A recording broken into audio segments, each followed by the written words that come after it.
Ya comienza Parte de la Verdad,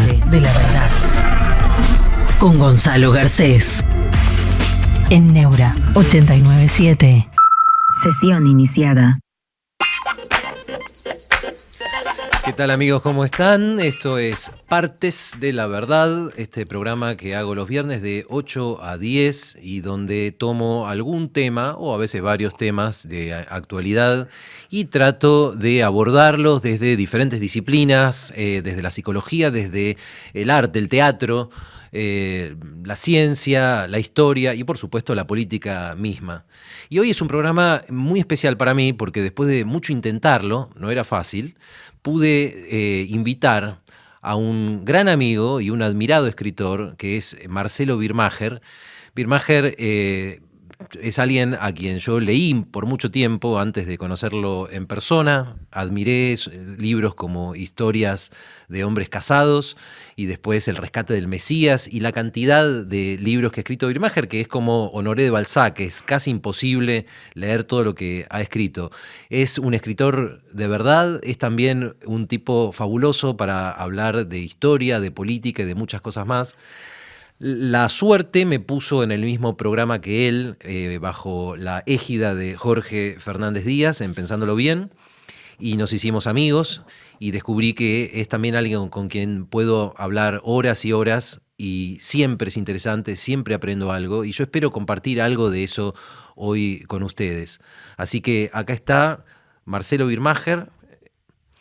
Bienvenido, querido amigo. Vamos a hablar de algunas cosas hoy. Algunas sé cuáles son y otras no lo sé, y está bien así. Queridísimo Garzo, primero retribuir cada una de tus palabras. Para mí fue un privilegio conocerte desde que nos conocimos hace, creo que ya 3 años. ¿Puede ser? ¿3 años? Creo que sí.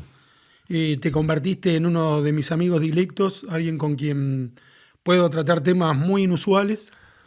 Un aliado en las ideas y sobre todo en el acto de pensar. Suena un poco solemne, quizás pretencioso, pero realmente son pocas las personas con las que puedo decir, podemos disentir en pocas cosas, en la mayoría estamos de acuerdo, pero podemos disentir y hay buena voluntad en la discusión, no usamos recursos ilegítimos para la discusión, nos mantenemos dentro del mismo eje, en el mismo ring. Si uno dice, sí, en esto tenés razón, o este dato te refuta el tuyo, o viceversa, largos audios de WhatsApp, más que largo el audio, larga la conversación de intercambio de audios por WhatsApp sobre temas a veces laterales, divertidos, tan importantes como los otros, y otros sobre temas centrales. Pero es difícil encontrar un aliado y con vos, querido Garzo, además de un gran escritor, me encontré un amigo y un pensador con el que me siento, la palabra no es cómodo, ¿no? Entretenido. Bueno, entretenido está bien y creo que con esto podemos cerrar la parte de las flores mutuas. Querido Birmacher, yo había pensado arrancar la conversación de hoy con esto. Vos estuviste días atrás en el programa de Luis Novarecio con opiniones muy contundentes a partir del aniversario de la atrocidad del 7 de octubre contra Israel. Creo que a través de tus intervenciones y tus artículos, los que te siguen tienen una idea bastante clara de lo que pensás. Probablemente los que me siguen a mí también la tienen. Pero yo pensé que podía ser una buena idea hoy arrancar esta conversación hablando no necesariamente a las personas que están convencidas. Las personas que están convencidas de que el ataque terrorista del 7 de octubre del año pasado contra ciudadanos israelíes fue eso, una masacre, el peor pogromo de la historia reciente, perpetrado contra el pueblo judío, pero no solo, porque también murieron musulmanes, también murió gente que no tiene ninguna religión en particular.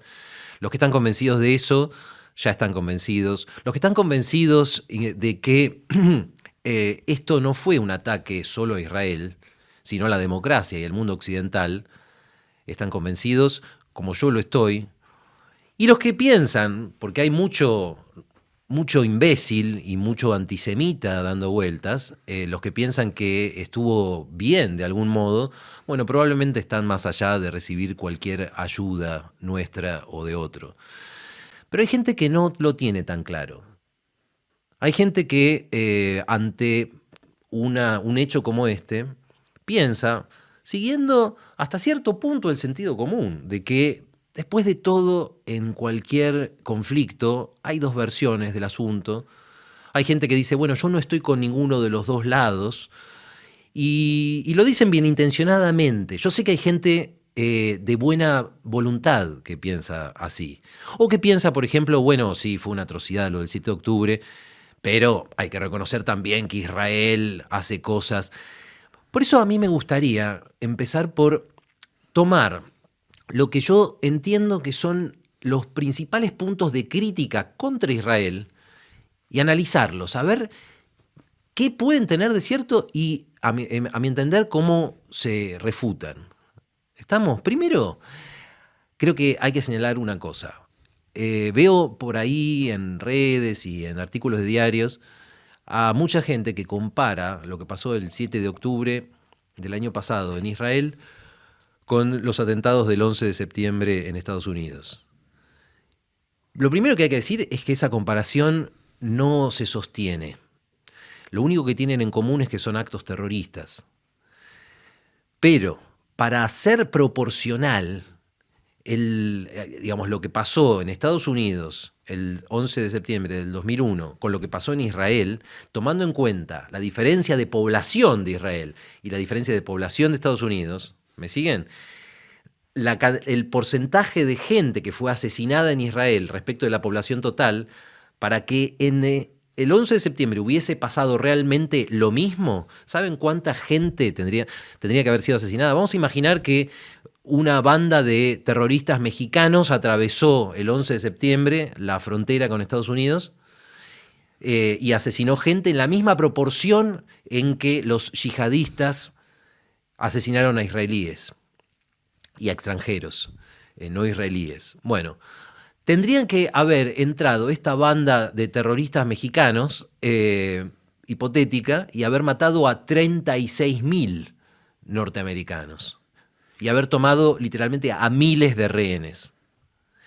Y cuando uno entiende que esa es la proporción, ¿sí? La cantidad de gente asesinada de un día para el otro por el solo hecho de pertenecer a un país, sin importar sus opiniones, sus actos, no, simplemente por pertenecer a un país, 36.000 personas tendrían que haber muerto en Estados Unidos para que fuera proporcional. Cuando entendemos eso, la pregunta que sigue, la pregunta que se pide a gritos sería ¿cuál habría sido la respuesta de Estados Unidos si le hubieran asesinado a 36.000 personas en un día y si hubieran tomado 2.000 o 3.000 rehenes? Bueno, probablemente México habría dejado de existir. Y ustedes lo saben, nosotros lo sabemos, y cualquier país que tiene la capacidad de defenderse de un ataque terrorista de esas dimensiones, con esa proporción entre personas asesinadas y la población del país, cualquier país digno de ese nombre se defiende. Eso está fuera de cuestión. Ahora, hay tres objeciones que yo más o menos veo repetidas. Hay un crítico, Konstantin Kisin, un crítico y analista político ruso-británico que ha observado lo mismo. Hay tres objeciones que se podrían formular así. La primera objeción sería, bueno, la historia no empezó el 7 de octubre. Con lo cual, lo que se está queriendo decir es, antes de eso, Israel cometió graves crímenes que se remontan, en general, en esta crítica, al hecho de existir. Y se podría decir así, esta crítica se formula así: sí, es verdad, fue una atrocidad lo del 7 de octubre, pero hay que considerar que Israel es un Estado ilegítimo porque fue creado por la fuerza, por un mandato de las Naciones Unidas, impuesto por Occidente, y consistió en desplazar a la población nativa árabe, que no se llamaba Palestina, pero no importa, la población árabe fue desplazada por la fuerza para hacer lugar a judíos europeos que venían escapando de la Segunda Guerra Mundial y del Holocausto. Una vez un amigo mío progre, para más señas judío, pero profundamente avergonzado de serlo por alguna razón, me dijo, es tan injusto que exista Israel como si yo fuera un edificio donde viví cuando era niño y sacara a tiros a los habitantes actuales para ir a instalarme yo con mi familia. La analogía de mi amigo venía a ser esa, que es verdad, hubo un reino de Israel en la antigüedad, hubo judíos que habitaron la región, que fundaron y habitaron Jerusalén durante milenios, pero eso fue hace mucho tiempo. Y entre tanto, los inquilinos nuevos son los árabes que son los legítimos debido a eso. De modo que Israel sería un estado ilegítimo y un estado colonial. Ahora vamos a ir a los argumentos de por qué esto que acabo de decir es un disparate. Pero déjenme enumerar los otros dos principales argumentos que se esgrimen. El otro es que el 7 de octubre fue una respuesta a la opresión y la ocupación israelí. Es verdad, dicen, está mal asesinar a chicos delante de sus abuelos, está mal decapitar gente, está mal arrancarle los ojos a un chico de 9 años o meter a un bebé en el microondas. Sí, todo eso está mal, dicen, porque todo eso pasó el 7 de octubre. Pero imagínense hasta qué punto de desesperación tienen que haber llevado a los palestinos para que lleguen a ese extremo. De modo que sería una respuesta a la ocupación y a la opresión. Ese es el segundo argumento. Y el tercer argumento es que Israel es el villano de esta historia porque está matando a civiles en esta guerra. Bueno, ahora sí, yo te voy a proponer, Marcelo, que veamos estos tres argumentos punto por punto. Yo tengo mis razones para refutarlos, vos tendrás tal vez las mismas u otras. Y permitime, ya que arranqué con esta introducción, empezar. Cuando dicen el Estado de Israel es ilegítimo porque fue fruto de una imposición externa, se olvida, en primer lugar, la excepcionalidad de la situación de los judíos, que fueron originalmente echados de esa región por el emperador romano Adriano, y lo que se buscó después de la Shoah y después del mayor genocidio de la historia fue no la ocupación, sino el regreso. Es un regreso, de eso no cabe ninguna duda. Para el que no lo sepa, el nombre mismo de Palestina es un artificio. Durante el reinado del emperador romano Adriano, hubo una rebelión de la provincia de Judea, y digo bien Judea, de donde vienen los judíos, que buscó independizarse del Imperio Romano. Después de una cruenta guerra, las legiones romanas vencieron a los resistentes de Judea, los masacraron, los exiliaron, arrasaron Jerusalén, y para que hasta los nombres mismos relacionados con el pueblo judío fuesen borrados, Adriano decidió cambiar el nombre de la antigua Jerusalén por el de Aelia Capitolina, construyó un templo a Júpiter en el lugar del templo de Salomón y le cambió el nombre a Judea por Filistín, o tierra de los filisteos, ahora llamados palestinos. Los filisteos eran un pueblo de mar que se había instalado en la actual Franja de Gaza, enemigo jurado de los judíos, y la imposición del nombre Palestina o Filistín a toda la región era un insulto agregado por un emperador vengativo después de la rebelión de los judíos para mejor hacer olvidar y mejor ofender hasta la memoria de los que ahí habían habitado. Entonces, primer punto, no fue una ocupación, fue un regreso después de un largo exilio. Y hay otro punto que me parece igualmente válido. Lo hago en forma de pregunta. Aquellos que piensan que un país que fue fundado por un pueblo que desplazó a otro es ilegítimo, ¿dónde viven?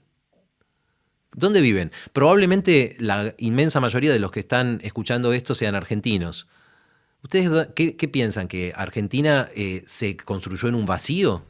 No, implicó el desplazamiento de pueblos, es cierto. Lo mismo con Estados Unidos, lo mismo con todos los países de América, pero esperen, no nos limitemos a América. Cuanto más vamos atrás en el tiempo, más encontramos el mismo fenómeno repetido una y otra vez. Francia se llama Francia porque los francos invadieron esa región y desplazaron o asimilaron a los galos y a los romanos. Y así con Italia, así con China, así con todos los países del mundo. Acostúmbrense a esa realidad. Todos los países en algún momento se fundaron a costa de asimilar o desplazar parcialmente a una población.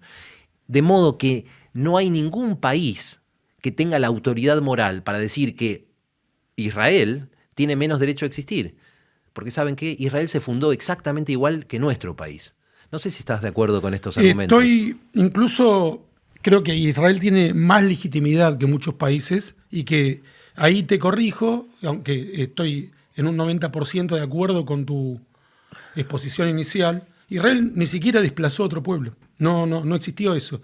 A diferencia, por ejemplo, de la llegada, la diferencia es ontológica, ¿no? Porque Israel, el pueblo judío en el siglo XIX y XX, que fueron las inmigraciones, se llamaron las aliot, que llegaron a la tierra de Israel, se diferenciaron ontológicamente, digo, de, por ejemplo, los españoles que llegaron a América, porque compraron cada uno de los dunam o territorios o pedacitos de tierra en los que habitaban.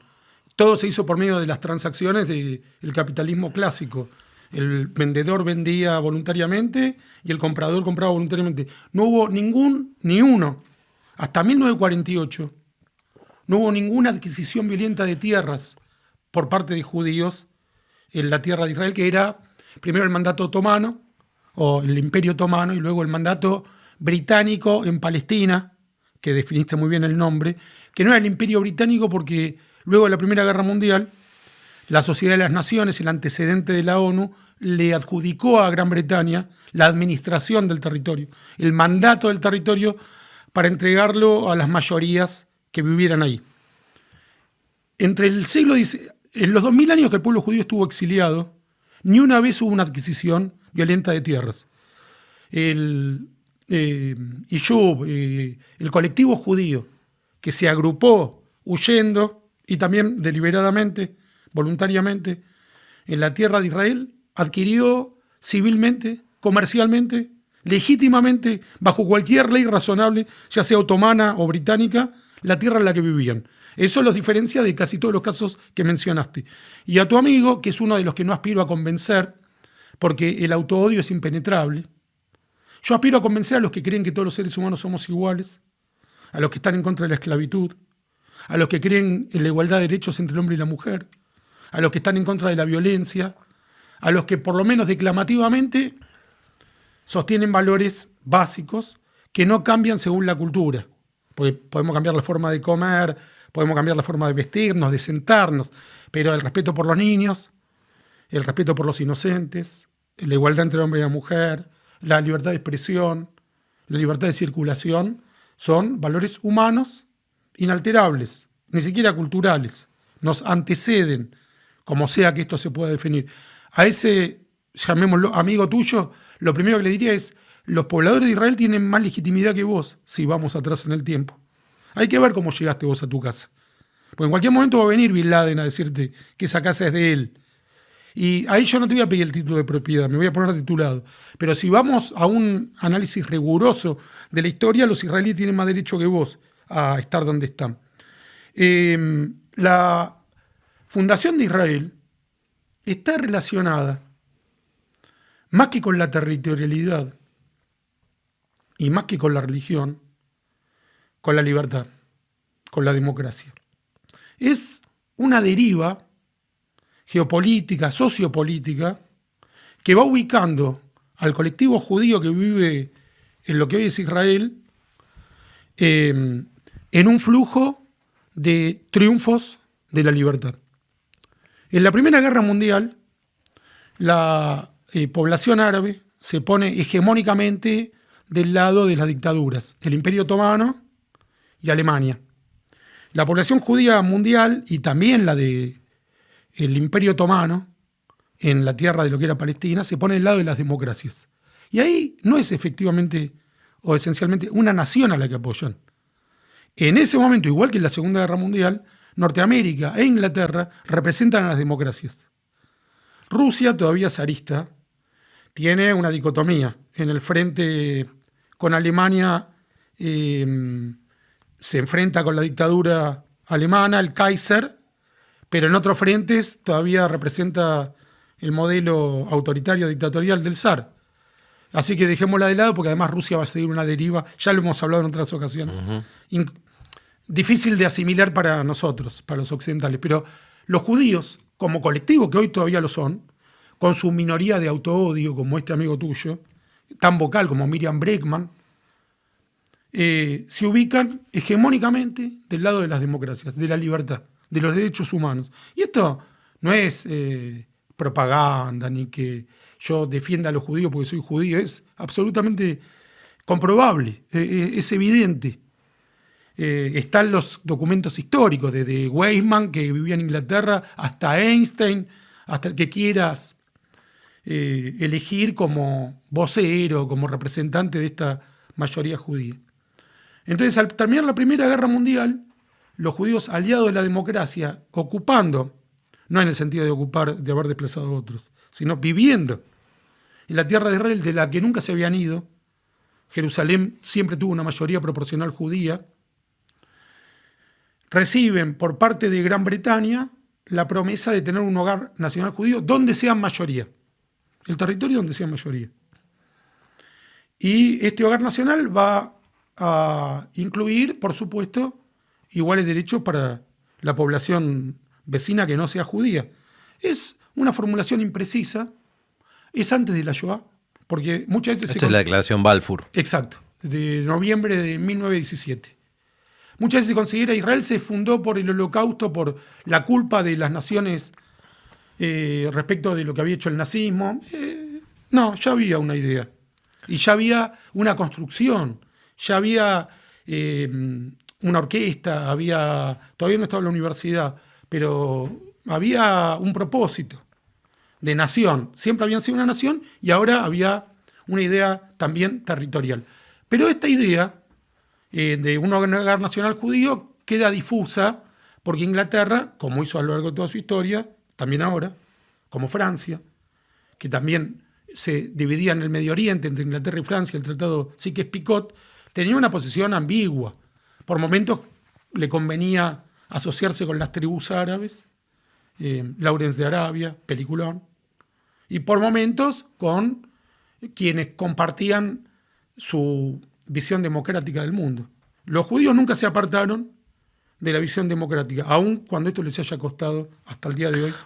Sí, perdóname, déjame aportar un matiz a eso, porque a menudo se acusa a los judíos de formar un bloque ideológico homogéneo.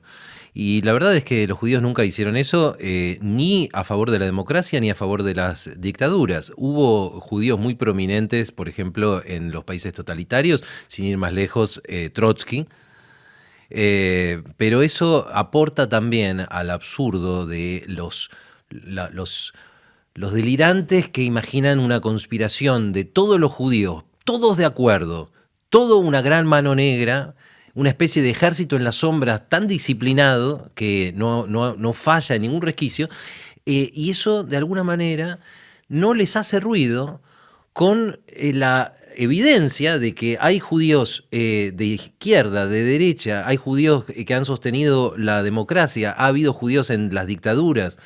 Los judíos han sido acusados tanto de ser la mano detrás del capitalismo como de representar al bolchevismo internacional. Pero déjame que ahí que te corrijan algo. Y a veces las dos cosas al mismo tiempo. Pero déjame que te corrijan algo. Yo creo que sí hay una simbiosis entre judaísmo y democracia. Creo que los 10 mandamientos que hacen a la filosofía judía, a la esencia, son la base de las democracias liberales. Y que más de una vez yo he sostenido, hay muchos modos de ser judío, ninguno de dejar de serlo, pero sí hay por ejemplo, vos no podés ser judío y cristiano. Si te convertís al cristianismo sos un apóstata. Y en el recorrido histórico, si uno se fija en el pueblo americano, los norteamericanos, nacieron en la democracia y mantuvieron la democracia como un valor sagrado hasta el día de hoy, y la defendieron en el mundo. Lo mismo se puede decir del pueblo de Israel.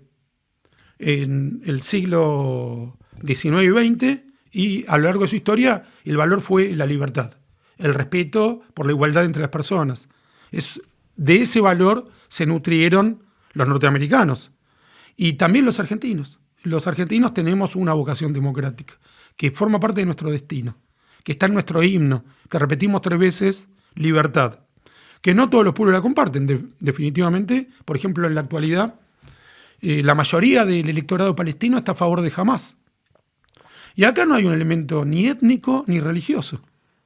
Es una vocación que tampoco se puede explicar del todo, pero está comprobado. No podés decir, eso es discriminatorio. No, discriminatorio es inventarle un pasado, un futuro o un presente a una colectividad según lo que se te antoja. Ahora, señalar la historia, señalar lo que ocurre, señalar que hay personas que no sabemos cómo definir, que pusieron bebés en microondas, que celebraron eso, que estaban conscientes mientras se hacían eso.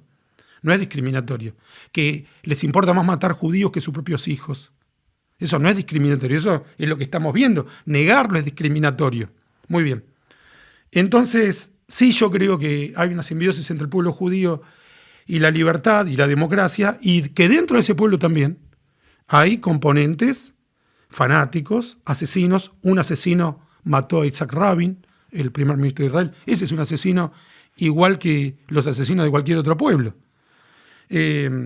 Como Trotsky, que han masacrado miles de personas, que han empeorado el mundo como nunca, y que hay un elemento perverso también en su pensamiento que se vincula con los judíos, un mesianismo psicótico, un mesianismo enfermo, como una justicia total que incluye no reparar en ninguna metodología, pero que son una minoría. Y que la hegemonía del pueblo judío, no la hegemonía mundial, sino la hegemonía en su historia, en su destino, es lo que es Israel. Es un país que en las peores condiciones sostuvo la democracia, sostuvo los derechos fundamentales del hombre y lo sostiene hasta el día de hoy. Cierro muy brevemente el tema de cómo se fundó Israel.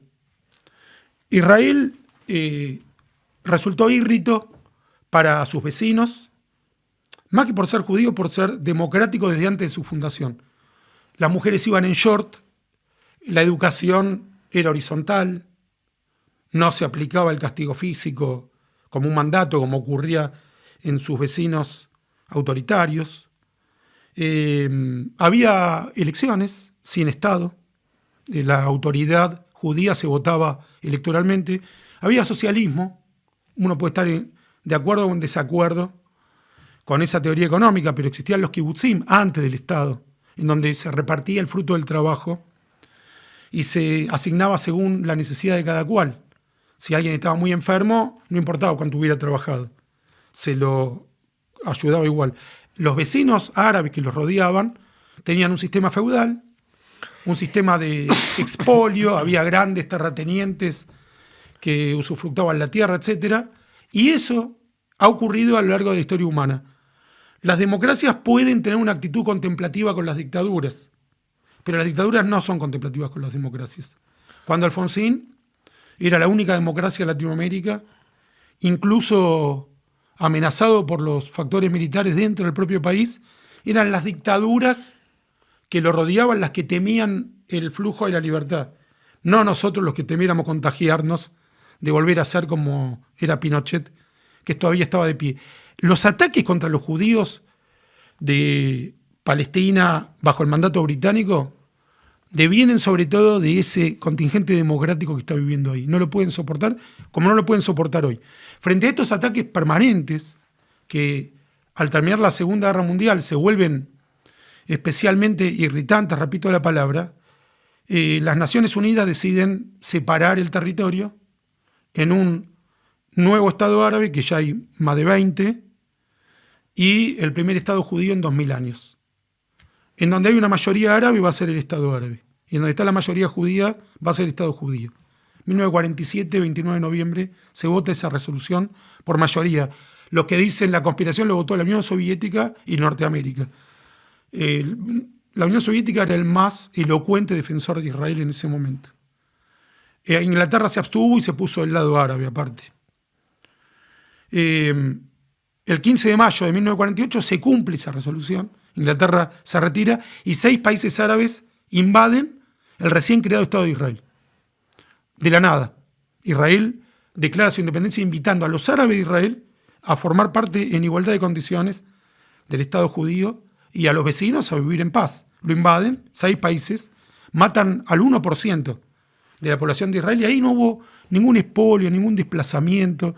Era una mayoría árabe en un territorio que es obligada por sus líderes prácticamente a retirarse, el caos de la guerra, y cuando termina la guerra hay 700.000, 600.000 árabes, llamémoslos palestinos, que vivían en el territorio que iba a ser el Estado palestino, que se desplazan a Jordania y a Egipto, que Egipto ocupa Gaza, y Jordania ocupa Cisjordania, que iba a ser el Estado árabe.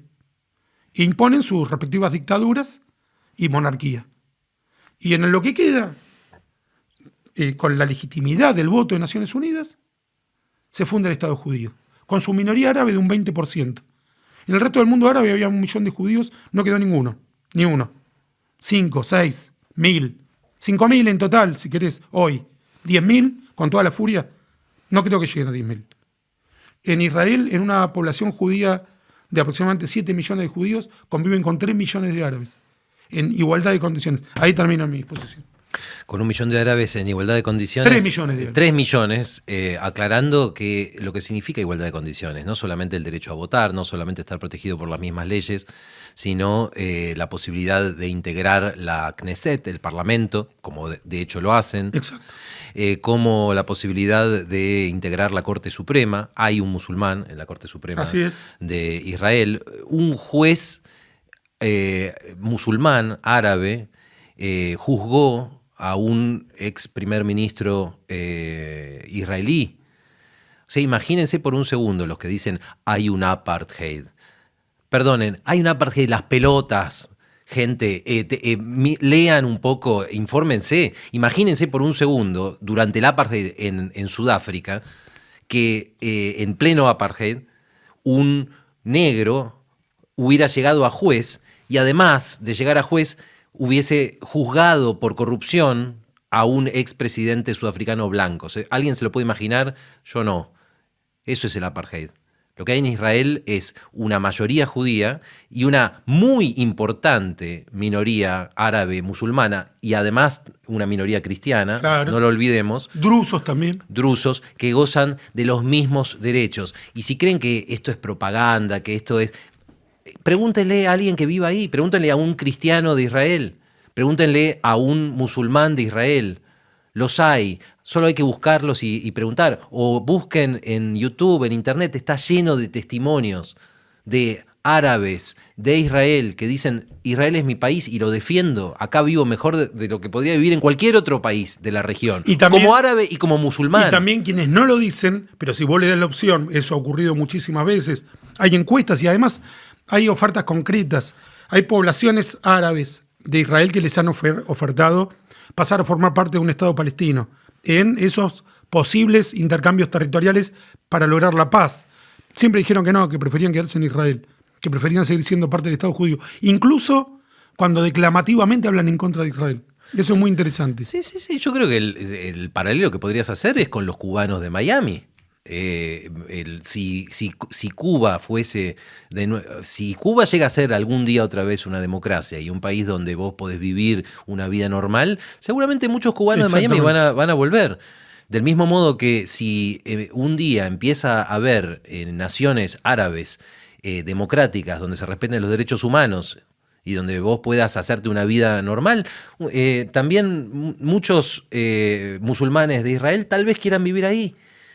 Pero hoy en día es muy simple, se vive mejor en Israel. Se vive mejor quiere decir simplemente que no te van a matar por ser gay. Exactamente. No te van a tirar de un tejado por ser gay. ¿Cómo no van a preferir vivir en Israel? Y a una mujer que en Irán la pueden matar por ponerse mal la burka En Gaza la pueden matar por haber tenido un novio y hacer cosas con el novio antes del matrimonio, la pueden matar. Sí, del mismo modo que una mujer puede ser lapidada o puede sufrir azotes por cantar en Irán. O por cantar. Y considerarla pecaminosa en Gaza. Hay un caso concreto en que una mujer no puede tener hijos. Eso es considerado por Hamás algo pecaminoso y fue utilizada para un atentado suicida. O sea, carne de cañón porque no es capaz de procrear. Bueno, eso me lleva a otro punto, porque acuérdense que veníamos enumerando cuáles son las objeciones contra Israel que pueden hacer personas de buena voluntad, que no están fanatizadas para ningún lado, pero que dicen, bueno, debe haber dos lados de esto. Bueno, el segundo punto, acuérdense, era el 7 de octubre, fue una atrocidad, pero fue una respuesta a las atrocidades de Israel, a la opresión y la ocupación. Yo sospecho que Birmacher debe tener argumentos acá un poco diferentes o complementarios de los míos. Gaza no estaba ocupada por Israel el 7 de octubre. Y en cuanto a Cisjordania es un tema diferente, más complejo, pero donde tampoco realmente se puede hablar de opresión si mirás los hechos. Yo voy a dejar que Birmacher se ocupe de esa parte, pero lo que quiero decir es esto, y me importa mucho, porque es un tema que se ramifica. Supongamos por un segundo que efectivamente vos puedas argumentar que había una opresión de Israel sobre los palestinos en Gaza o en Cisjordania. Supongamos, ¿cuál sería la opresión, la ocupación, el freno al desarrollo económico? No sé, vamos a decir que había la ocupación de territorios, perfecto. Son los mismos argumentos que puede esgrimir la RAM, la resistencia ancestral mapuche de Jones Walla, contra la Argentina. Vamos a suponer que estamos de ese lado, que somos progres, que pensamos que efectivamente los mapuches en la Argentina están oprimidos y que tienen derecho a resistir. Bien, ahora imagínense que Jones Walla arma un comando, entra en Bariloche con Kalashnikovs, mata a 5.000, 6.000 personas, aunque para ser proporcional con la población argentina tendría que ser mucho más, pero vamos a decir, mata a 3.000 personas, el comando mapuche de Jones Walla, y mete a un bebé en el microondas, y le arranca los ojos a otro, y tortura a otros. Y viola. Y agarra a una chica que salía de un boliche en Bariloche, la desnuda, la viola, y la pasea en una camioneta, su cadáver... es imposible describir cómo está ese cadáver. Yo lo vi, es imposible describir. Desarticulado. Desarticulado. No alcanza la palabra. Y todos se acercan, adolescentes, niños, a escupirlo. Sí. En serio. Pero es que en serio hay que imaginarse esto, para entender que lo que pasó allá. Traigámoslo acá, traigamos a una situación así. Este hipotético comando mapuche que hace esto, que viola a una chica, la escupe, la pasea en una camioneta con las piernas torcidas de una manera inhumana porque tiene los huesos rotos, ¿sí? Imagínense todo eso. ¿Está bien? Alguien todavía estaría diciendo, bueno, pero lo que pasa es que los mapuches estaban oprimidos. Y eso me lleva a este punto, porque ¿saben qué pasa? Que cuando se comete una atrocidad, está en la naturaleza humana que una parte de tu cabeza se diga, che, pero esto es tan terrible que algo tienen que haber hecho para merecerlo. Eso es el libro de Job, ¿no? Eso, bueno, en la parte. Búsqueda pero de qué culpa tengo cuando recibo un gran castigo. Claro. Aunque no haya ninguna culpa. Bueno, por eso. Entonces, eso es humano, es humano. Yo no acuso a nadie porque esto se te cruce por la cabeza, porque es humano pensar, ante tanta atrocidad, pensar, ¿qué prefiero pensar? Que de alguna manera es un acto de justicia, porque eso es más fácil que pensar en la inhumanidad absoluta. Pero esa inhumanidad absoluta, atención a esto, no es atribuible ni al Islam, ni a los musulmanes, ni a los árabes. Pero sí, ese nivel de odio, ese nivel de deshumanización, ese nivel de encarnizamiento, ese nivel de psicopatía, sí es atribuible a otra cosa, al yihadismo. Y el yihadismo es un fenómeno muy particular. Sépanlo también, el mundo árabe detesta a los yihadistas, tanto como yo, como Birmacher, o como lo hace cualquier persona que esté del lado de la civilización. Vayan a Egipto, vayan a Jordania, pregúntenle a un ciudadano común de la calle qué piensa de la yihad islámica, qué piensa de Hamas, qué piensa de Hezbollah, qué piensa de todos los grupos armados que persiguen la yihad, la guerra santa. ¿Saben cuáles son los rasgos ideológicos de los yihadistas? Que no son los del Islam, no son los de el musulmán común. El yihadismo persigue una versión extrema de una interpretación literalista del Corán que implica no ya la convivencia, sino el asesinato o la conversión forzosa, lo que venga primero, de todos los no musulmanes. Y sí, lo lamento por los católicos que piensan que esto no es con ustedes, es con ustedes, es con todos los que no pertenezcan a esta versión del Islam, porque ni siquiera se salvan los musulmanes. El yihadismo considera, y esto es lo central, considera que esta vida acá en la tierra no tiene ningún valor, no tiene ningún tipo de valor, salvo en la medida en que vos usás tu paso por la tierra para librar la yihad, la guerra santa.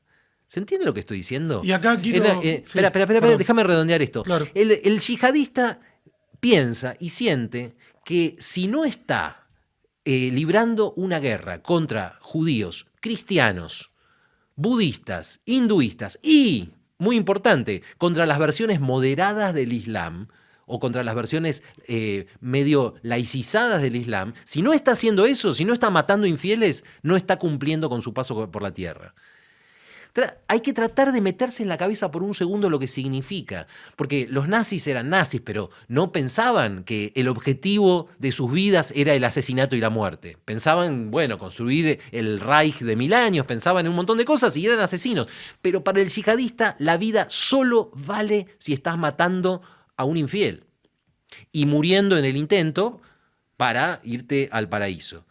No es sorprendente que el mundo entero, y especialmente sus vecinos, no solo los israelíes, pero todos los países musulmanes, los odien, porque son un virus ideológico, son un virus mental que es la forma de nihilismo más absoluta que ha existido. No existe una forma más extrema de culto a la muerte. Entonces, cuando alguien diga, bueno, es terrible lo que pasó el 7 de octubre, pero ¿cómo se tienen que haber puesto con la opresión israelí para llegar a eso? La respuesta es, no, esto no lo provocó Israel, lo provocó el virus ideológico del yihadismo. Y ahora sí, discúlpame. Bueno, yo prefiero denominarlos como islamonazis, y como bien decías, en algunas partes estoy totalmente de acuerdo con lo que decís, en otras te voy a complementar y en otras disiento. Y las democracias liberales comprendieron que el nazismo tenía una deliberación propia, no provocada. Uno puede pensar en el tema de la guerra como el aspecto exclusivo de la guerra, como alguna relación con el Tratado de Versalles. Pero el exterminio de 6 millones de judíos no tenía ninguna motivación que no fuera la voluntad de exterminar judíos. Y ahí yo disiento, yo creo que para los nazis era más importante exterminar a los judíos que cualquier otro objetivo, que incluso que el Reich. Hitler murió decepcionado con el pueblo alemán por no haber sido capaz de exterminar a todos los judíos del mundo. Más importante para él que la maqueta que había construido con Albert Speer. Y eso es algo que solo los grandes estudiosos de la guerra, como Anthony Beevor, o como una de las pocas hipótesis lúcidas o comprobaciones lúcidas de Hannah Arendt, han señalado y sostenido a lo largo de la historia. El propósito original y excluyente prácticamente de Hitler era el exterminio del pueblo judío. Y que en el único vértice racional, efectivamente, exterminar al pueblo judío en parte es exterminar la democracia. Ahí hay un elemento que tiene algún sentido. Y el islamonazismo, porque el otro día escuchaba a un intelectual musulmán decir que la yihad tiene otra interpretación, que no es solo la violenta, que por supuesto la es, pero que tiene otra, mientras que el islamonazismo es definitorio. Y hay una también complicidad histórica comprobable entre el mufti de Jerusalén, Amin al-Husseini, y Hitler, que se reúnen en Berlín en el año 41 y planifican juntos la Shoah y el dominio del mundo, de un mundo Judenrein, sin judíos. Y hay tropas islamonazis, serbias, bosnias, dirigidas por el mufti a las que le pasa revista. Hay toda una construcción islamonazi, pero concreta, radios, periódicos, voceros. Hay un libro extraordinario de David Motadel, que te lo recomiendo, se puede googlear, sobre el islamonazismo. Se googlea y se encuentra, David Motadel. Está todo completamente registrado. Entonces yo prefiero llamarlos islamonazis, y ahí sí coincido totalmente con vos y lo pondría en estos términos. La masacre de Hamas contra los judíos de Israel, contra los israelíes en el sur de Israel, del 7 de octubre de 2023, no se produjo sino que el conflicto entre los enemigos de Israel e Israel se produce por cómo piensan los islamonazis. Esa incursión, lo inusual que tuvo fue el éxito de sus propósitos. Pero ese propósito de exterminar a los judíos en esas condiciones existe desde antes que se fundara Israel. El problema no es territorial, es existencial, sociopolítico, ideológico, con algún elemento religioso también. Ahora también soy menos optimista que vos respecto de cómo piensa lo que podríamos denominar la calle árabe, a la cual tenemos muy poco acceso comprobable, porque ninguna de las naciones árabes forma parte de una democracia. Entonces, el acceso que tenemos siempre está mediado por la represión, por la falta de información. No hay estudios académicos que nuestras universidades podrían refrendar. Y hay luchas intestinas dentro de cada uno de esos colectivos, pero no hay una vocación democrática explícita. Por ejemplo, y acá te traigo un tema especialmente conflictivo. Gaza está dominada por la dictadura islamonazi de Hamás. Pero todas las investigaciones respetables, razonables, nunca concluyentes, pero bastante indiscutibles, son que la mayoría adulta de Gaza, el electorado gazatí, apoya a Hamás. Y han apoyado explícitamente la masacre del 7 de octubre. No hay una reprobación oculta. Vos, en la era soviética, por ejemplo, te enterabas de que había una enorme porción de disidentes, te enterabas del descontento de la población, en condiciones mucho mejores de las que están hoy los gazatíes. Los gazatíes, incluso en estas condiciones, siguen apoyando a Hamás y celebrando, literalmente, como celebraron el 11 de septiembre. Siguen celebrando el 7 de octubre. Y ahí, por eso también el término islamonazis, porque el nazismo representó un consenso del pueblo alemán a favor de Hitler, de una mayoría del pueblo alemán, como lo representa la mayoría del pueblo palestino. Siempre hablamos del electorado adulto, ¿no? A favor del islamonazismo. Y ahí yo el otro día, con esto cierro esta parte, Gonza, el otro día con Novarecio comenté que en este momento la bandera palestina representa el islamonazismo igual que la bandera alemana representaba el nazismo entre el 33 y el 45. No es que para siempre, ni antes ni después, representan el nazismo. Entre el 33 y el 45, ¿qué representaba agitar una bandera alemana en Francia, en Nueva York o en Londres? Pero especialmente entre el 39 y el 45. ¿Qué hubiera pasado si salía una manifestación durante el día D con las banderas alemanas por la Quinta Avenida? ¿Qué decisión hubieran tomado los aliados? La bandera palestina hoy, en estas circunstancias, representa complicidad con el islamonazismo. Y los que defendemos la libertad tenemos que preguntarnos qué política tomar frente a los cómplices con el islamonazismo. Y La Nación tituló, que fueron muy generosos conmigo en invitarme al programa de La Nación Más, de Novarecio, al cual le agradezco nuevamente, pero el diario tituló: Bir Maher pide prohibir la bandera palestina. Que yo no usé la palabra prohibir en ningún momento. Y mi concepto es abarcativo, es una sugerencia de discusión, de reflexión, y titularlo Birmacher pidió prohibir la bandera palestina me parece que tiene cierta tendenciosidad, que no refleja exactamente lo que estoy diciendo e incluso facilita que se me pueda rebatir sin discutir. Bueno, queda entonces registrado que Birmacher no pide prohibir la bandera palestina, pero sí le parece equivalente a hacer ondear la bandera nazi durante la Segunda Guerra Mundial. Así es. Con lo cual yo coincido.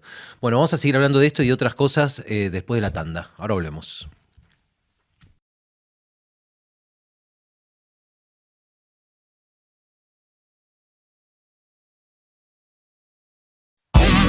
Viernes de 20 a 22. Parte de la verdad. En Neura 89.7. Neura. Bueno, acá estamos, seguimos en Partes de la Verdad y Birmacher se había quedado con algo en el tintero. Quería recalcar esto. Yo ahí creo que en ese titular hay un elemento desfigurativo de lo que dije, que tiene punto de contacto con lo que dije, no es un invento. Pero ahí ya yo noto, cuando yo digo que en la prensa no se analiza con el suficiente rigor el fenómeno del islamo-nazismo. Y ahí, cuando yo te señalaba que las democracias liberales comprendieron que el nazismo tenía una abolición propia, tenía un impulso propio, no derivaba de una reacción a. Era la idea perversa, nos cuesta encontrar el adjetivo, de exterminar al pueblo judío y a las democracias porque sí. Como nosotros defendemos los 10 mandamientos, porque sí, cuando hablo de 10 mandamientos es no asesinar, no mentir y no robar, que está relacionado con la igualdad entre todas las personas, porque estamos todos por debajo de esa autoridad, que no es una imagen, no es una criatura, es un mandato, no asesinar, no robar y no mentir, de los cuales se derivan las democracias contemporáneas. Esos hechos, esos mandatos, son porque sí, son tautológicos. Yo no los investigo, no los voto, son porque sí, yo tengo que respetar tu derecho a la vida, no porque una mayoría lo vote, porque sí, porque sos una persona. Yo no te pregunto si vos sos una persona, y no llamo a un científico para que investigue si sos una persona, ni permito que un comité académico decida si vos sos una persona. Y estoy dispuesto hasta a dar mi vida para garantizar que vos sos una persona, y porque sí, no hay un análisis de sangre para eso. El que se atreva a hacer un análisis de sangre es mi enemigo. Somos personas porque sí. El nazismo y el neonazismo aseveran lo contrario porque sí. Son los mandamientos del mal. Asesinar, mentir, robar, porque sí. No porque respondan a no sabemos qué opresión, que estamos hablando de Israel, un territorio más pequeño que la provincia de Tucumán, que hasta el año 67 había sido atacado por los 6 países vecinos, había sido atacado por sus vecinos árabes palestinos, masacraron a 1000 judíos dentro de la población de Israel, menos de la que hay hoy, mucho menos. Porque sí, recién a partir del 67 empieza algo que podemos llamar muy lejanamente conflicto territorial. 19, 20 años no hubo ningún conflicto territorial. Y después del 2005, como bien dijiste, Israel se retiró completamente de Gaza. Podrían haber iniciado el Estado palestino. No hay ninguna voluntad de Estado palestino. La única voluntad es destruir el Estado judío. Y lo que yo quería ratificar entonces es ese titular de Birmacher pide prohibir la bandera palestina. No usé la palabra prohibir en ningún momento. No dije exactamente eso. Y sí reitero, hoy la bandera palestina, hoy, desde que jamás tomó la franja de Gaza, hasta hoy, por lo menos, esa bandera palestina representa lo mismo que la bandera nazi entre el 39 y el 45. Lo mismo. Quienes la defienden están defendiendo eso. No están defendiendo un Estado palestino. Están defendiendo el islamo-nazismo. Y es evidente no solo los que le tiraron pintura a la pensadora Pilar Rahola, impidiendo su libertad de expresión. Eso llevan la bandera palestina, que representa eso en este momento. Ojalá, igual que la bandera alemana, ahora, la bandera palestina en algún momento representa algo totalmente distinto. Bueno, no está de más señalar, siguiendo esa analogía, que después de la Segunda Guerra Mundial la bandera alemana recuperó unos colores que había perdido durante el nazismo. Bueno, yo por mi parte, para ir cerrando este tema, si es que se puede cerrar, me quedo con este desconcierto que me produce la gente que, incluso con buena voluntad, en el conflicto entre la democracia israelí y el yihadismo de Hamás, se pone del lado del yihadismo. Porque no lo entiendo, sea cual sea tu posición ideológica. Quiero decir, si vos sos un progre, te gusta la socialdemocracia, te gusta la democracia, bueno, mirá, el yihadismo tiene todo lo que vos odiás, e Israel tiene todo lo que a vos supuestamente te gusta. El yihadismo mata y oprime a las minorías sexuales, mata y oprime a las mujeres, no cree, llegado el caso, en la caridad, pero de ninguna manera en un Estado benefactor, porque todo el dinero del Estado va a la guerra. Cree en la guerra permanente, dicho sea de paso. Es un oscurantismo religioso. Tengo que seguir. ¿Qué hay en el yihadismo de Hamás o de Hezbollah que le pueda gustar a una persona con sensibilidad progresista? Israel tiene todo lo que supuestamente te gusta si sos progre. Derechos humanos, respeto a las minorías. ¿Qué es lo que te puede mover a tomar el lado de todo lo que vos odiás y todo lo que te odia a vos también? Porque esto hay que contarlo una vez más. Amigos, la mayor parte de la gente que fue asesinada en el sur de Israel el 7 de octubre eran progres. Era la gente... Laicos. Eran laicos, pero también era típicamente hipones, que son los de la RAI, son claro. Los que en general se van a vivir al sur de Israel, a la zona fronteriza, se van al desierto, arman una granja comunitaria. Es la gente más progre que vas a encontrar fuera de Anti-Netanyahu. Fuera de la UBA. Todos opositores acérrimos en Netanyahu. Y a esos es a los que los yihadistas torturaron, asesinaron y secuestraron. Entonces, es increíble. Entonces, si sos progre, realmente no hay nada para vos ahí. Supongamos que no, que sos un conservador tradicional de Dios, patria y familia. Católico militante. Perfecto. Bueno, si sos un católico militante, tradicionalista, te señalo que desde el Concilio Vaticano II, ya no, por bula, por mandato papal, no se acepta más la idea de que los judíos son asesinos de Cristo, que fue parte digamos, de la ideología dominante en el catolicismo durante mucho tiempo. Ya no lo es.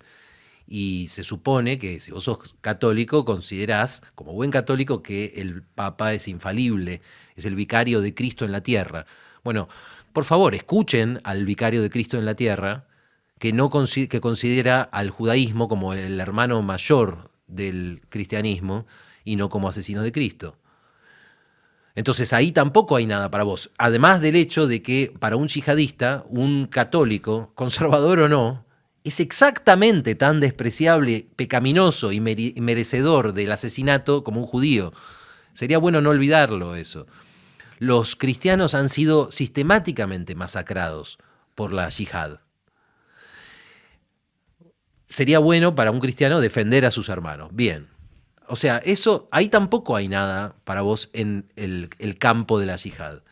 Y por último, supongamos que sos un libertario y que tomás partido por alguna razón en contra de Israel y a favor de la yihad. Bueno, ahí la pregunta es muy simple. ¿Qué te dio Israel?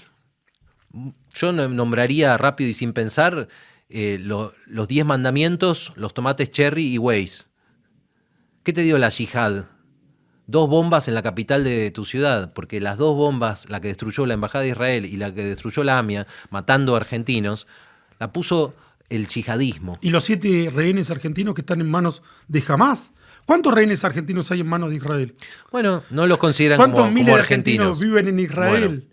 En libertad, en prosperidad. Los únicos argentinos que hay hoy en Gaza son rehenes de Hamás. Nos odian por pertenecer a la democracia argentina. No los están secuestrando solo por ser judíos, ¿eh? Los están secuestrando por ser argentinos. Porque es la democracia argentina. Todo argentino que no esté del lado de Israel, ahora, en contra de los opresores de Hamás, está traicionando a la patria. Está traicionando a la patria. A veces se acusa a los judíos de doble lealtad. En un país que tenemos afortunadamente una ascendencia italiana y española extraordinaria, donde hay miles de italianos que tienen, o más que miles, cientos de miles, que tienen la doble nacionalidad. Argentinos descendientes de italianos que forman parte del Parlamento italiano y que no tienen ningún problema en decir me siento en casa en Roma y me siento en casa en Buenos Aires. Al judío se le dice, ¿cómo? ¿Fuiste mucho a Israel? ¿Vos para quién jugás? En este país. Y pueden acusar a un argentino que vive en Israel de no tener claras sus lealtades. Pero ahora tenemos un conflicto bélico real. Un conflicto bélico evidente. La secta y la Monazi Hamas secuestró a 7 argentinos. ¿De qué lado estás? ¿Estás de los que queremos liberar a los argentinos o estás del lado de Hamas? Ahí sí hay traición a la patria. Ahí hay traición a la patria. Sí, ese es el cuarto argumento que yo esgrimiría frente a un nacionalista. No sean arrastrados. No sean arrastrados. No sean arrastrados. Defiendan a su patria. ¿Quién amenazó a Messi de muerte porque iba a ir a jugar a Jerusalén? Decímelo vos. El grupo Isla Monazi Hamas. Literalmente, lo podés googlear. Lo amenazaron de muerte porque se iba a jugar un partido en Jerusalén. Bueno, ¿qué te parece, querido Birmacher, si pasamos de esto? Esto un poco es un buen momento para hacer la transición a otro tema que me interesa, porque está relacionado. Venimos hablando de que en el conflicto entre Israel y lo que vos llamás islamonazismo y yo simplemente yihadismo, estar del lado de Israel es estar del lado de la democracia, del lado de Occidente, del lado del Estado de Derecho, es decir, es un asunto de todos, no es un asunto de los judíos o de los israelíes. Y estamos en un momento en el que Argentina tiene un gobierno liberal, libertario. Yo dudo en decirlo porque, y esto es un tema con el que podemos empezar a hablar, muchas discusiones en torno al gobierno de Javier Milei se basan en lo que Milei enunció como su credo libertario durante la campaña, y a veces todavía, y el credo libertario es parecido pero diferente del liberal en el sentido, por ejemplo, de que no debería existir a ojos de un libertario nada parecido a la educación pública. Sin embargo, a mí me parece que es abusivo criticar en el gobierno de Milei esas ideas cuando, para mí, más allá de lo que una persona enuncie de la boca para afuera, la verdad está en los actos. Y en los actos, el gobierno de Milei viene siendo liberal, no libertario. Lo siento por los libertarios más entusiastas, no es un gobierno libertario. Puede ser un gobierno libertario en lo discursivo, pero un gobierno que lo que hace es tratar de alcanzar y mantener el equilibrio fiscal, sacar regulaciones, tratar de bajar impuestos, tratar de bajar la inflación, tratar de restablecer en un país que está sin crédito hace mucho tiempo, crédito productivo, crédito para armar empresas, por ejemplo. Un gobierno que trata de restablecer el crédito no es un gobierno libertario, es un gobierno liberal. Y de hecho es precisamente lo que yo apoyo. Y hablando de esto, tenía ganas de plantearte, al menos como disparador de conversación, ¿por qué hace falta el liberalismo en la Argentina? Volver al liberalismo, o ir, según lo pensemos. Digo ir porque, por ejemplo, hace un tiempo Marcos Galperín dijo algo que me hizo pensar mucho. Dijo, contrariamente a lo que dice cierto mito de la Argentina liberal de 1880, la Argentina nunca tuvo un capitalismo pleno. En el sentido de que nunca en la Argentina la cancha estuvo exactamente nivelada para que cualquiera con un capital pueda competir en igualdad de condiciones con otros actores. Porque a pesar de todo lo admirable que fue el gobierno de Sarmiento, de Mitre, de Roca, de toda la brillantez de esa generación, y a pesar de que en muchos aspectos era uno de los países más liberales del mundo, siempre el capitalismo argentino estuvo viciado de clientelismo y viciado de lo que llamamos capitalismo de amigos, que es cuando los que terminan teniendo la prioridad para realizar cosas son los amigos del gobierno. Básicamente es eso, por eso se llama capitalismo de amigos. Y ese es un capitalismo a medias, porque no es un capitalismo de cancha nivelada. Bien, vuelvo, no me quiero ir por las ramas, vuelvo a mi pregunta. ¿Necesitamos una revolución liberal en la Argentina y por qué? Yo levanto la mano primero y digo sí, necesitamos una revolución liberal en la Argentina y doy dos razones, a ver cuáles son las tuyas si es que estás de acuerdo. Una razón tiene que ver con el tema de la educación pública, precisamente. Lo hablé con Fernando Iglesias y con José Luis Espert hace una semana en este mismo programa y ¿por qué no repetir algunos de esos argumentos? La educación pública en la Argentina quizá alguna vez fue un agente igualador, algo que permitía que personas de pocos recursos accedieran a la educación terciaria. Pero no lo es, porque la universidad pública en la Argentina es algo que bancan los pobres y usan los ricos. Para simplificar un poco, pero esencialmente es así, porque a través de los impuestos, a través del IVA de la polenta, digamos, se sostiene una universidad no arancelada, y digo bien no arancelada porque gratuita no es, todo se paga, es no arancelada. Y eso significa que cualquiera puede ingresar sin pagar, pero no significa que cualquiera puede hacer una carrera. Son cosas muy distintas. Se paga con el IVA de la polenta, pero los que acceden a la universidad son en más de un 70% los hijos de la clase media, alta y alta, que fueron a colegios privados y gracias a eso salen del colegio secundario con la preparación necesaria para meterse a estudiar ingeniería o arquitectura o psicología o lo que quieran y están preparados realmente para hacer la carrera. Entonces, la bancan los pobres, la usan los ricos. Eso está mal. Eso está mal. Y una revolución liberal en la Argentina significaría enderezar esa injusticia y que los que pueden pagar la universidad la paguen.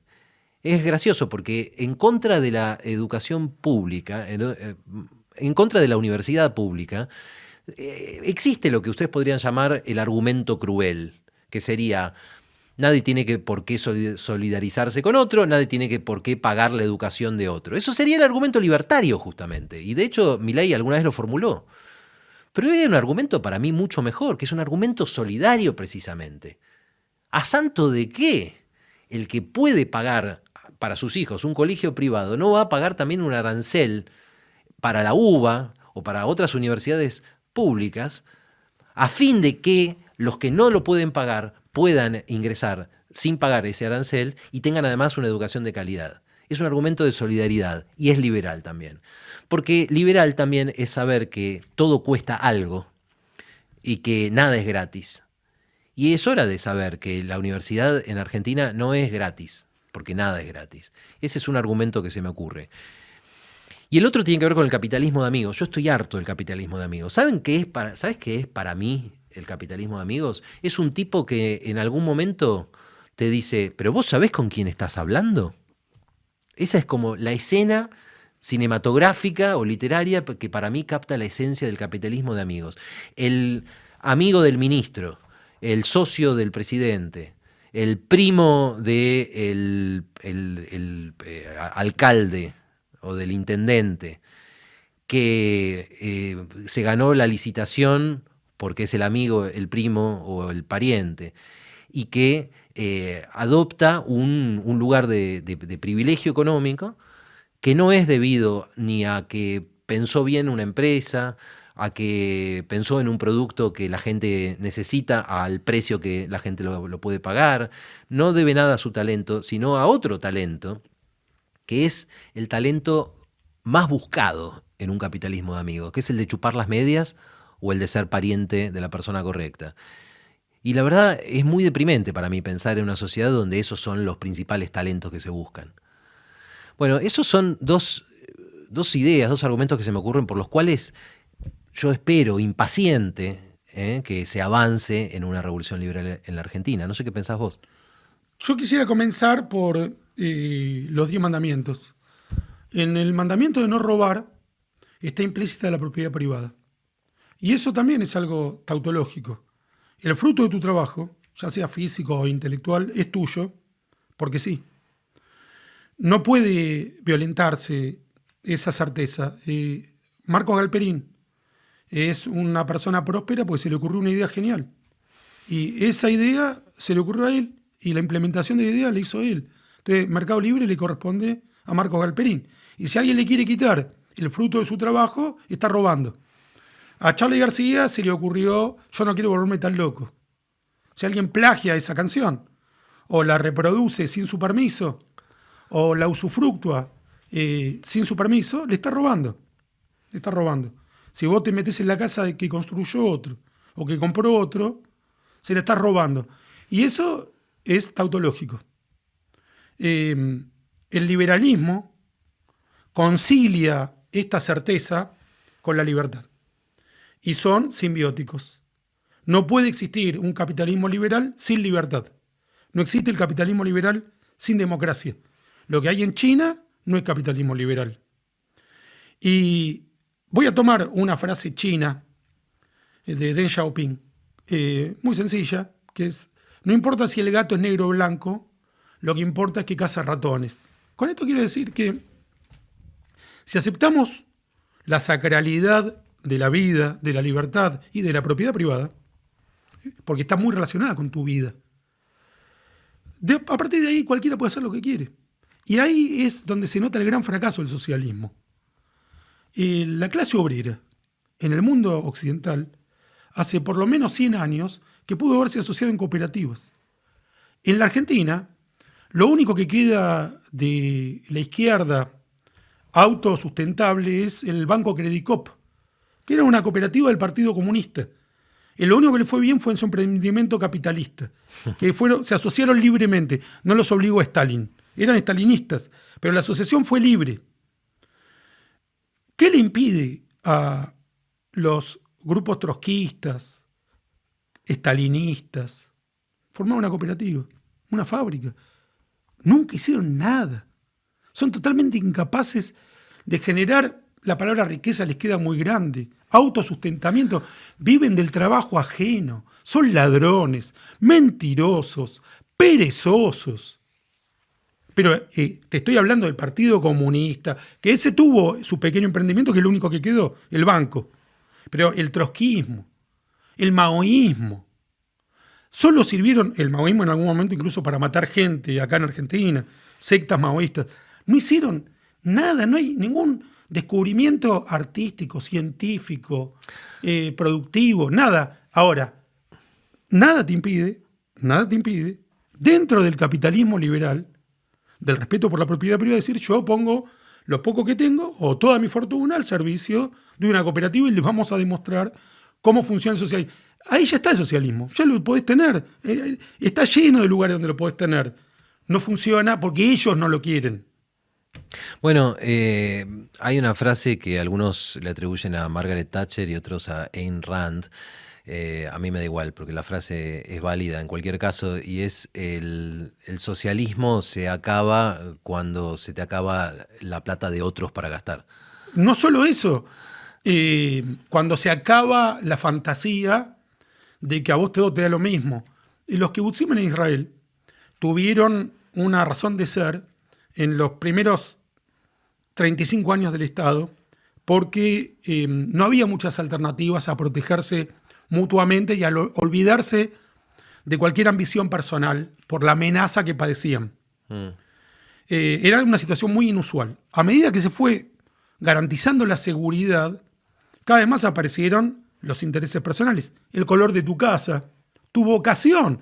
Vos estabas en un lugar donde tenías que plantar paltas y cosecharlas de 6 a 8, de 6 de la mañana a 8 de la noche, a mozos. Yo quiero escribir. Y no puedo quedarme escribiendo en mi habitación mientras los demás cosechan palta y me voy a tener que ir. La intimidad. ¿Por qué voy a vivir todos los días con los mismos, mirándole la cara? Si yo quiero estar solo. Quiero escuchar música fuerte. Eso que parecen nimiedades hace a nuestra razón de existir. El capitalismo liberal no es una imposición de un imperio. Es más o menos lo que los seres humanos a grandes rasgos han ido demostrando a lo largo de su historia. Ahora, por supuesto puede ocurrir que garantizando la propiedad privada dentro de 50 años a uno se le ocurra, por las razones que sea, que quiere compartir su riqueza con otros. Bienvenido, papá, si yo no te lo impido. ¿Mi ley se lo impide? al del Partido Obrero, que vive de los impuestos nuestros, si quiere rifar su dieta, como hizo el propio Milei, ¿Milei se lo va a impedir? ¿Se lo va a prohibir?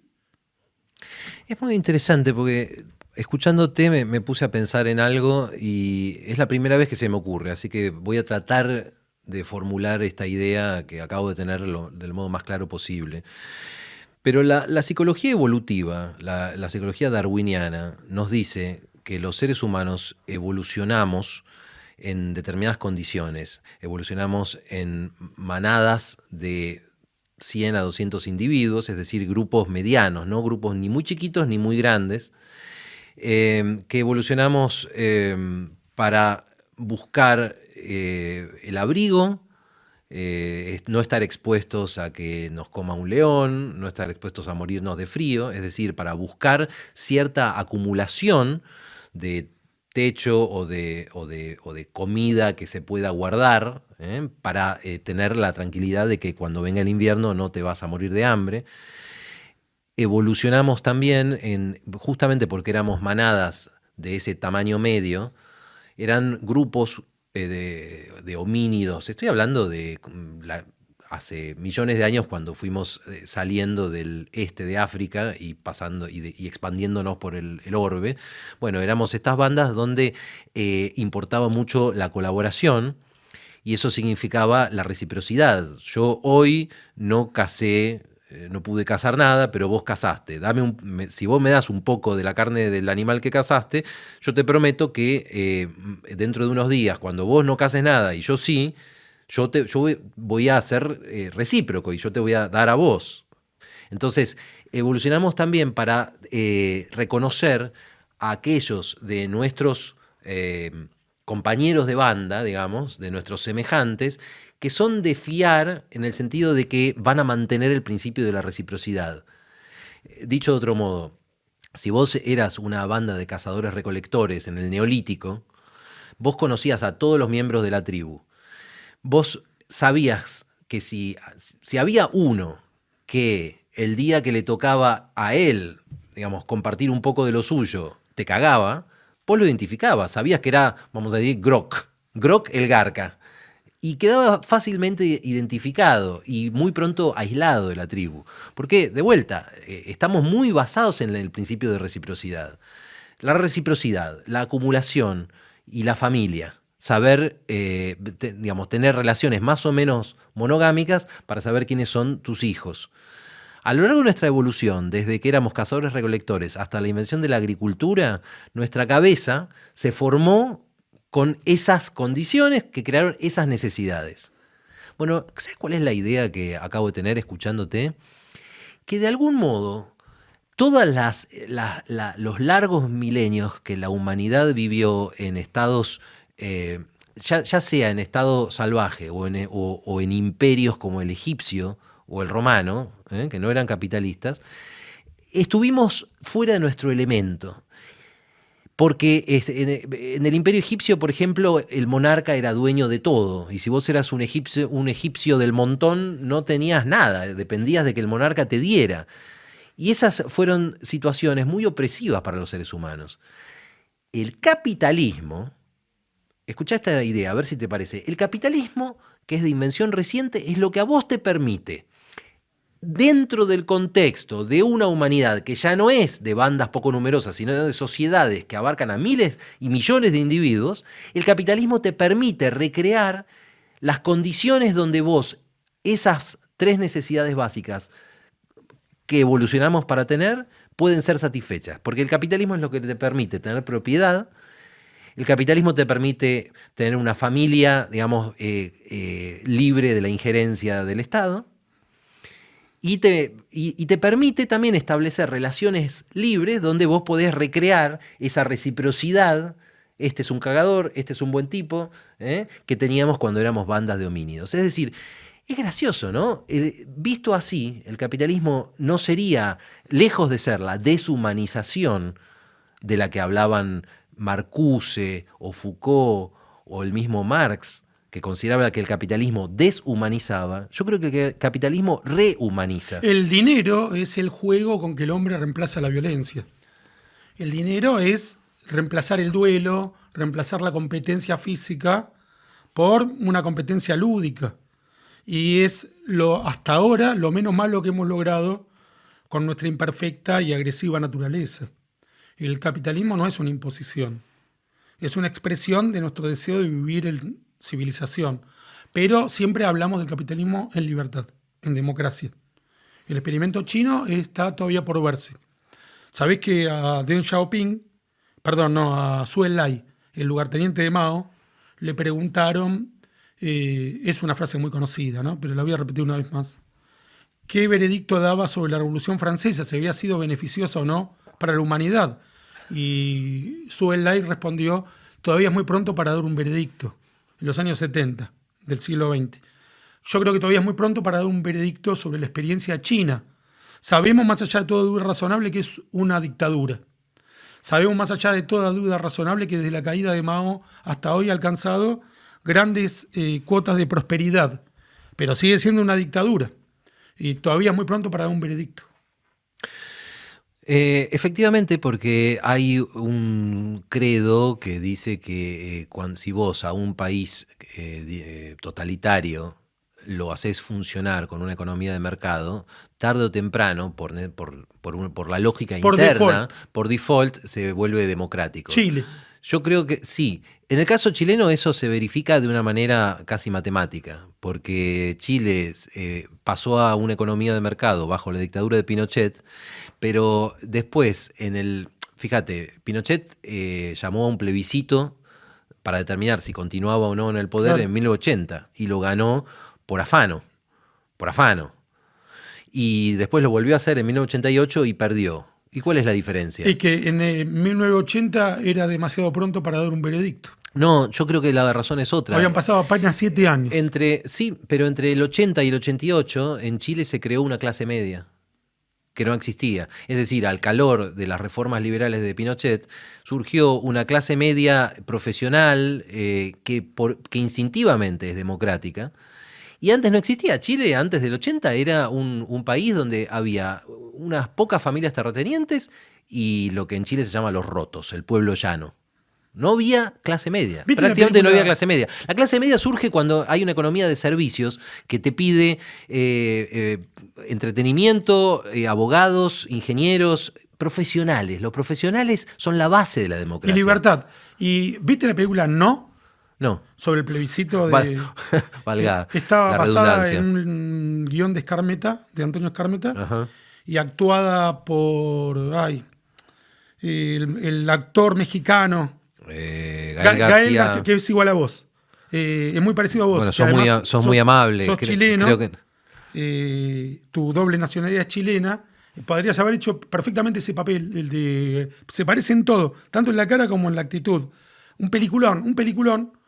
Él es un héroe discreto, Gael García Bernal, se parece a tu protagonista del Refugiado de algún modo, muy discreto, que va siguiendo los acontecimientos. Es un publicitario que lo contratan para defender el no, porque Pinochet astutamente le puso el no, claro, a la democracia y el sí a la dictadura. También dio un plebiscito, ¿no? Y en esa película está muy bien expresado el triunfo modesto de la libertad.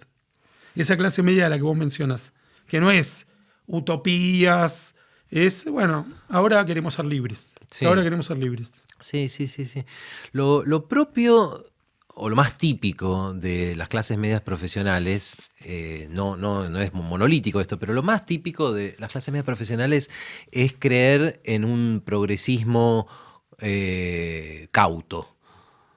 Un progresismo cauto es creer que la sociedad no tiene que ser estática, que los pobres tienen la sociedad entera tiene que saber que si nacés pobre podés enriquecerte, que existe el progreso, que hay también posiblemente la posibilidad de evolucionar como sociedad, por ejemplo, para hacer lugar a minorías sexuales o a otras minorías que vayan surgiendo, pero que nada de esto se tiene que dar de una manera violenta o revolucionaria y que la sabiduría acumulada por el pasado tiene algún valor, que es una idea conservadora, pero precisamente, digamos, lo típico. En el caso chileno es clarísimo, en Chile lo que fue haciendo mutar al país para bien fue este progresismo cauto, que yo comprendo y en gran medida comparto. Y eso, ya que estamos yendo y viniendo entre los temas, vos hablás muy, muy seguido de los 10 mandamientos y en general mencionás no robarás, no matarás. Y a mí me gustaría acordarme de otro mandamiento en el que pensé mucho últimamente y me encantaría saber qué pensás vos. Otro de los mandamientos es no tomarás el nombre del Señor en vano. Y ese es un mandamiento que en general no se menciona tanto porque parece menos obvio y autoevidente que no matarás. Y además en general se interpreta de dos maneras, como un mandato puramente religioso, la prohibición de nombrar a Dios, y otros, en general los yanquis lo interpretan en el sentido de que no tenés que putear, porque en inglés no jurarás, digamos, es más Claro, o menos... imprecación, Es insulto. la imprecación y el insulto. Juramento.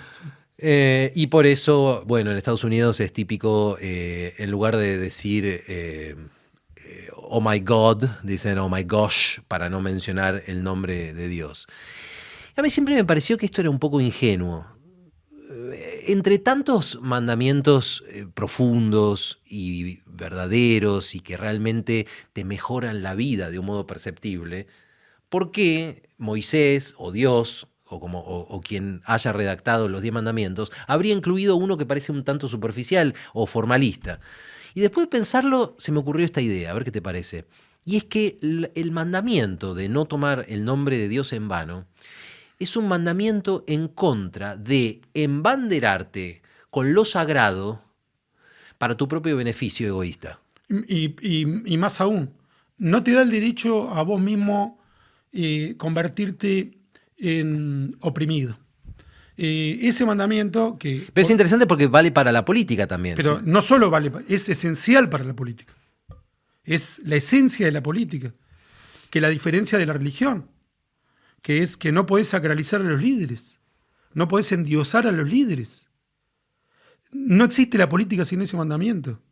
Eso es muy interesante. La política No, es la aceptación de nuestra falibilidad, no es el encuentro de una idea infalible. Es como el capitalismo liberal, es reemplazar el fanatismo por la convivencia. A eso llamamos política. El resto es violencia. Y ese mandamiento hace posible la política, no solo no es superficial. Los mandamientos están concatenados, esencialmente estos 4 que estamos mencionando. No asesinar, no robar, no mentir y no adorar el nombre de Dios en vano. Están concatenados, no pueden subsistir sin concatenarse. Y el estalinismo es la violación de ese mandamiento. El nazismo es la violación de ese mandamiento, es el de todos. Pero también de ese, hay un Führer, hay una mente preclara, hay alguien que nunca se equivoca. Hay alguien, una vez me lo dijo un kirchnerista, lo separo de estos dos movimientos como el estalinismo y el nazismo. El kirchnerismo fue un autoritarismo argentino, distinto de estos dos crímenes de lesa humanidad de la historia, el peor el nazismo, después como parte de los crímenes de lesa humanidad viene el estalinismo, el kirchnerismo es otra cosa, ha cometido sus crímenes, pero no se puede comparar, pero es un autoritarismo argentino, represivo. Y una vez uno de los adherentes kirchneristas me dijo, si lo dice Cristina está bien.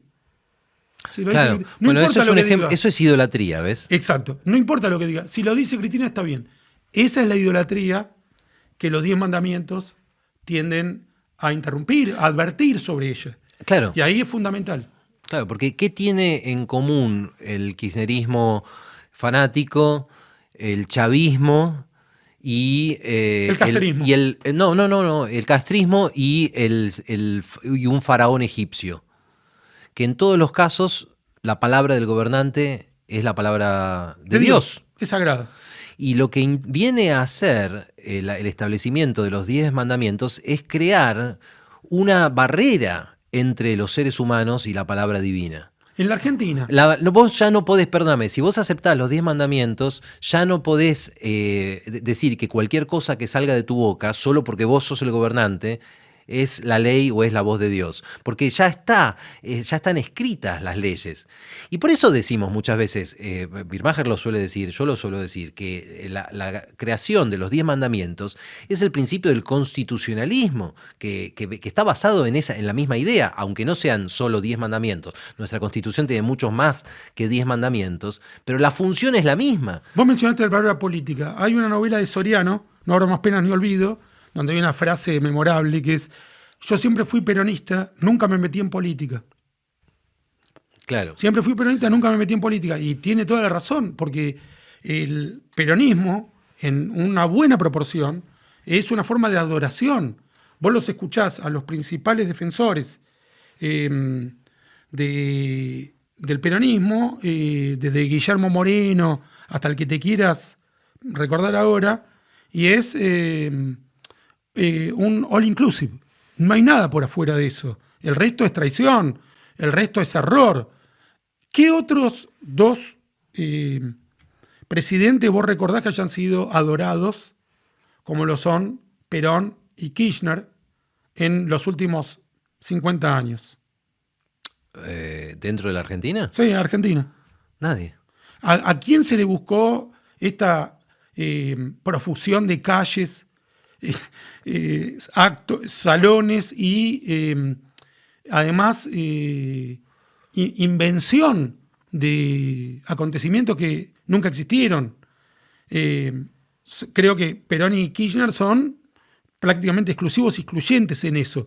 Alfonsín, que es el padre de la democracia contemporánea argentina, que fundó la más estable de las dinámicas democráticas de la Argentina, no tiene ese nivel de adoración ni en las mayorías ni en las minorías que lo seguimos reivindicando.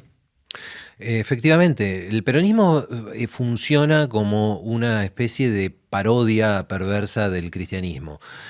Perón viene a ser Dios y Evita viene a ser un Jesucristo. Eva Perón, en La razón de mi vida y en sus discursos, dice: yo no soy nada, yo solo existo por la palabra de Perón. Y ahí tenemos del mismo la invención. modo, perdóname, que del mismo modo que en el Evangelio se dice: en el principio era el Verbo, y el Verbo estaba con Dios, y el Verbo era Dios. Y el Verbo es el Verbo de Perón. Y de ahí también la idea de Perón cumple, Evita dignifica, ¿no? Y Evita, en su rol crístico, muere. Y a partir de ahí, el discurso explícito o implícito del peronismo es: si Evita murió por vos, vos tenés que dar la vida por Evita y por el peronismo. De modo que es algo que ya no se trata de actos, y no se trata de nada sobre lo cual se pueda decidir si está bien o está mal. ¿Cómo vas a cuestionar la política industrialista o el sindicalismo verticalista de Perón o cualquier otra cosa, o los planes sociales o cualquier otra política del Perón? ¿Cómo lo vas a cuestionar si proviene de una palabra divina y te compromete no ya en tus ideas, sino en tu ser, porque alguien murió por vos? Bueno, estamos llegando a la hora, querido amigo. Me encantaría seguir 2, 3 horas más. Espero que la sigamos en otro momento. Una sola cosa, que ahí viene la invención, en el caso de Evita, una Evita feminista. Si hay una definición de machismo, es la relación deliberada, explícita de Evita con Perón por sus propias palabras, ¿no? Sí, pero eso me llevaría a algo que puedo dejar picando para una conversación de otro día. La dejamos para otro día. El feminismo contemporáneo busca en secreto la sumisión absoluta de la mujer a un hombre. Y esto, que parece una provocación o parece un contrasentido, yo creo que se puede argumentar, como siempre, siguiendo no lo que los militantes o las militantes dicen, sino lo que hacen. Pero bueno, podemos dejarlo pendiente para otra vez, y mientras tanto te agradezco tu visita. Me encantan estas charlas, últimamente no pudimos tener muchas, así que al menos esta la tuvimos con micrófono. Muchísimas gracias, pareció sin micrófono, por eso te lo agradezco especialmente. Y nos vemos el viernes que viene, si todo está bien y si la Argentina sigue existiendo, acá en Partes de la Verdad por Neura. Chau, gracias. Escucha Parte de la Verdad en Neura 89.7.